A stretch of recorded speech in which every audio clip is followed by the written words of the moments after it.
We are now on our way to the Women's Suffrage Memorial at the state capitol. Yep. So we're gonna drive our way over there, try to find it. It's in the quadrant 7 of the state capitol. Yes, we are. And we're gonna ask some more questions around there.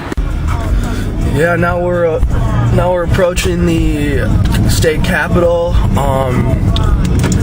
The Women's Suffrage Memorial should be somewhere on our left.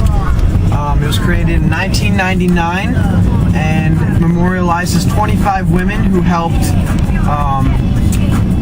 This should be it right here. It helps. It memorialized 25 women that helped make women's suffrage a possibility. So we're gonna check it out. All right, so we are here in front of the state capitol, and in this area right here, we have a lot of memorials, including the Women's Suffrage Memorial. So we're gonna go there and check it out. All right. We think it's right over this way.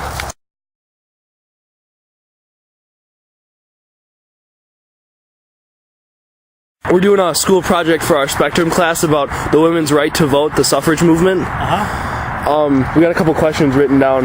Yeah, what school you guys with? Oh, we go to Cretin-Durham Hall. Oh, my dad went to Cretin. Oh wow. Well, Class of 32. 32. Wow. And he was on the championship hockey team. Championship hockey team. They beat St. Thomas 1-0. Henry Shepard, he was defense. Oh, wow. That's awesome, man. Okay, so I guess my first question is, what are you doing here? I'm down here every day,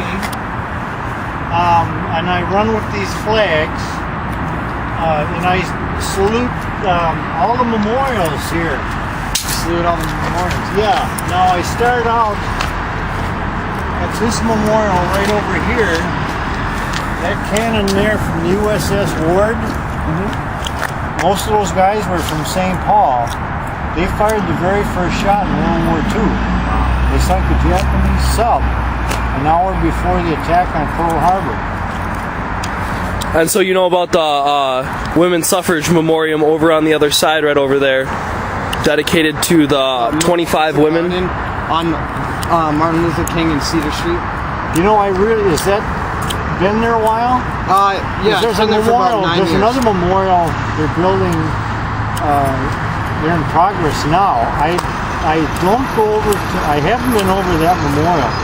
I salute the Veterans Memorials. I salute this, the Police Memorial, the Korean War Memorial, then up to the Capitol. Then I salute the World War II Memorial, then the Vietnam Memorial, and then every day. You do this every day? Just about, yeah. Wow, that's dedication. I've been running with those flags for years. I ran across the United States. You ran across the United States, wow. In the year 2000 for the World War II Memorial.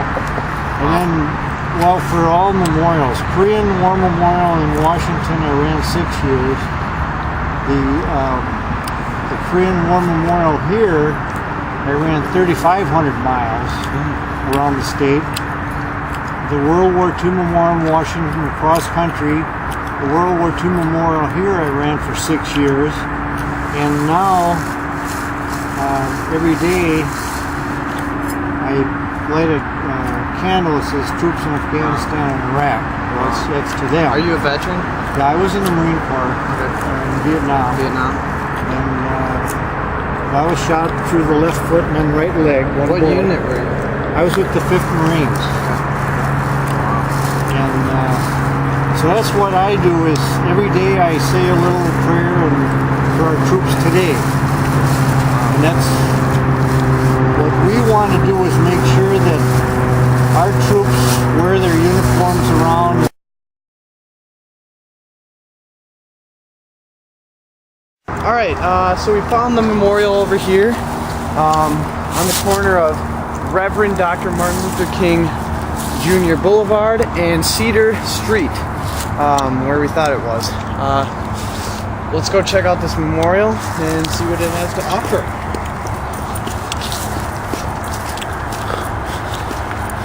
It has the names of 25 different women who fought in the struggle for women's rights to vote. In Minnesota. In Minnesota. These are all Minnesota girls. And this wall just kind of goes all the way down with all the different names. On each side of the wall, there's little memoriams that Information about women's suffrage. Yeah. Let's check some of this out. Some quotes from the women that are on the wall. This memoriam kind of shows the stages that women felt they started at, with slavery to house drudgery, shop work, clerks, maids, teachers and caretakers, bookkeepers, private secretaries, and it goes all the way up to president, showing how the power of women will slowly work their way up the ladder. Yeah, it's kind of a ladder showing how women started out in society and how apparently the dream of someday having a woman president, representative of our nation. And that was all kind of started with the women's right to vote. Alright, this plaque talks about how for more than 150 years American women were denied the basic right of citizenship, even as they were expected to conform to laws they had no part in making. With the ratification of the 19th Amendment, which we will talk about, on August 26, 1920, women could go to the polls and participate fully in the political process. Again, this whole memorial is dedicated to women's suffrage, which is the women in America gaining their right to vote, landmark achievement in our society. This plaque here commemorates the first Women's Rights Convention in 1848, also known as the Seneca Falls Convention. It talks about, here's a good quote from it: "In entering upon the great work before us, we anticipate no small amount of misconception, misrepresentation, and ridicule, but we shall use every instrumentality within our power to effect our object. We shall employ agents, circulate tracts, petition the state and national legislators, and endeavor to enlist the pulpit and the press in our behalf." Now said by Elizabeth Cady Stanton, a woman's activist.